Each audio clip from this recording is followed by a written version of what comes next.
Okay. Now you die.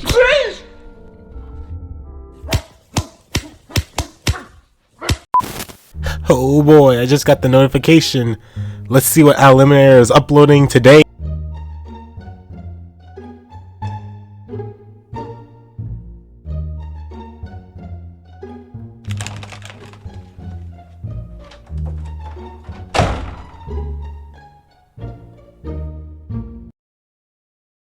Yeah, we're doing this again. Hey everybody, this is the Eliminator once again coming to talk to you about the Super Mario Bros. Movie. Yeah, I know. How many more times can this guy milk a single topic for views? But in my defense, this hurts me more than it hurts you. And plus, I've never been one to throw away an opportunity. Now since this and my last Mario movie video came out pretty close together, I'm not really going to do much of a recap. Just to say that I talked mostly about the second trailer, and I spent most of my time complaining about like the release of the posters, as well as Princess Peach's voice. So with that settled, let's pick up where we left off. So you remember how in the previous video I talked about how the second trailer came out less than 2 months after the first? Well, Illumination continued that pattern, as when the Game Awards came around, they revealed an entire scene from the Mario movie. Don't even think a Nintendo game was nominated.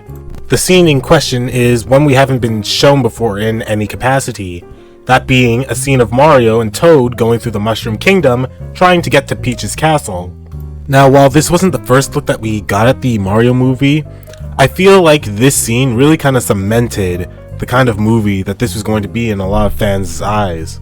To put this into perspective, this scene was full of references to the games galore. You had Toads hitting item boxes in order to get coins. You had, like, the pipes being used to traverse through different parts of the kingdom. Like, the way the references are implemented feels very organic, like, oh, Mario gets coins out of, like, an item box? That's how Toads get, like, money to pay for everything. Or, like, some of the floating bricks or platforms that, like, move around are used as, like, elevators or such to move people around the place. I can't speak for everyone when I say this, but while, like, the first and second trailer were good, this reveal feels like what really got people on the movie's side. You had so many pieces of music from the Mario series being adapted, and they were like all done in orchestral form, and each one led into the next. Like, to top it all off, you had Mario stumbling through all of this, which will, you know, compared to how he gets better later, is just such a nice touch. Like, this feels like the references in both Sonic movies, but it's basically cranked up to 11. Like, you remember the poster and what it showed? This scene is basically the entire teaser poster in like one whole like motion. And again, this is why I feel like the early marketing for the movie should have been more spread out.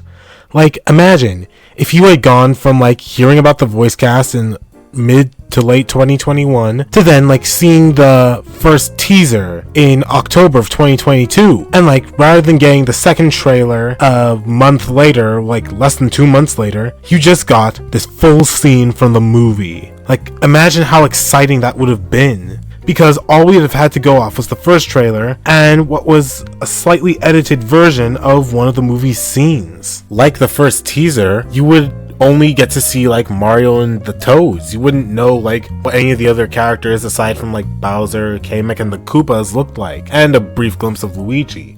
Peach and Donkey Kong would still be up in the air. And like, I feel Peach especially would have drummed up more excitement given that the scene ends with Mario and Toad arriving at the doors to her castle. But like I said in the last video, what do I really know? The sneak peek still got a lot of praise from fans. But then again, positive reception does not mean that something is immediately flawless.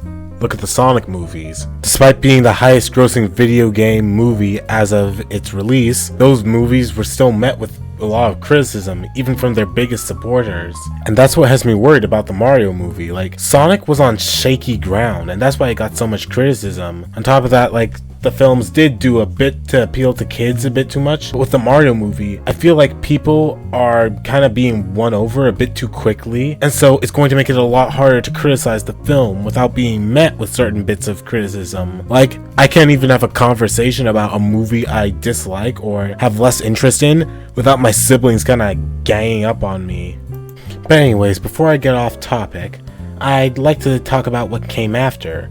What came after was a few short bursts of smaller ads for the movie that you'd see on YouTube or TV.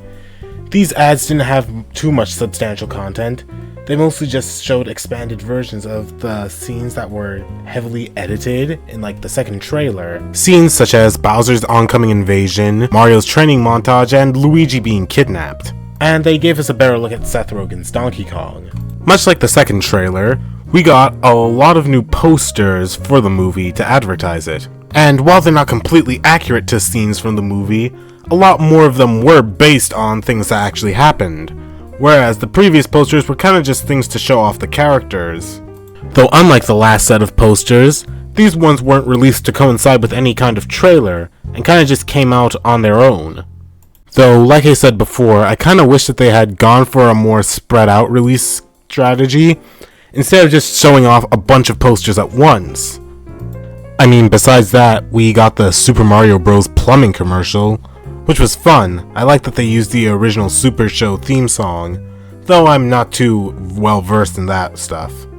But anyways, with that out of the way, it's time to get to what you probably clicked on the video for. The third trailer.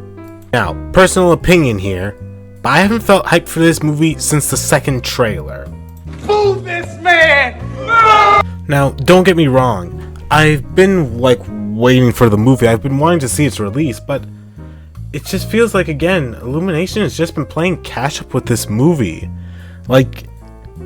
After the first trailer, we didn't get too much in the way of more exposure for the movie until the second trailer came around in late November.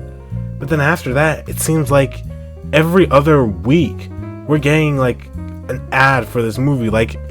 I can't turn on YouTube or TV or anything really without getting a commercial for the Super Mario Bros. Movie. And the thing is, sometimes it's just the same stuff that you see in the trailers and whatnot, and other times they're just showing us a bunch of other spoilers and other scenes from the film, and so it feels like we're just getting the movie before it's even come out. It's harder to feel hyped for it and wonder, oh hey, what's gonna happen? When, you're basically being shown everything. And this isn't just the Mario movie's problem, by the way. This is a problem with the movie industry at large, where they will reveal huge chunks of the movie, including things that are meant to be a surprise, in the first trailer, the first look we ever get at it. But anyways, that's enough complaining. So, what was in the trailer itself? Again, most of the ads leading up to the third trailer, it didn't show us much in the way of new content, but it did show us a few little things, say we see Donkey Kong being able to use power-ups, we see Mario use the super mushroom and fight a few enemies, Bowser addresses some of his other minions. But I think the most noteworthy thing about this trailer was at the beginning. Now, for reference, at the start of the third trailer, we're given a shot of Bowser's lair, and we see Luigi being dropped down in a cage, not too different from the ones that Bowser normally uses to hold Peach. This cage is dropped down to Bowser's dungeon, where we see a whole variety of other characters, mostly Bowser's other minions like Drybones and Goombas. However, among them are the penguins that we saw in the first trailer, and a Luma. Now, for anyone who doesn't know what Lumas are, Lumas first appeared in 2007 in the game Super Mario Galaxy.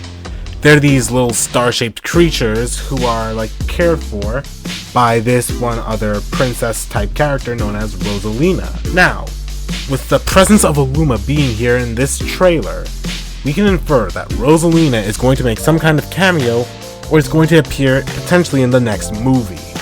And now, one of the reasons I'm treating such a minor detail as such a big thing with regards to the movie is that it shows that Nintendo isn't just reaching for the very distant past. Like, when a lot of shows or movies use nostalgia, they always try to bring back like the first iteration of a series.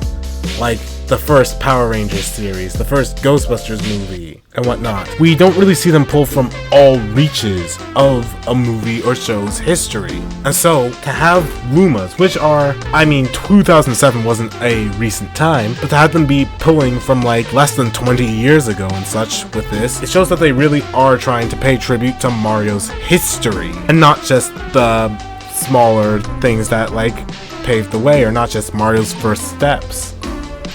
Now, having seen a lot more of the movie, and I do mean a lot more, I feel now I'm ready to share more of my preconceived notions with you guys, or at the very least, the reservations I have about this movie.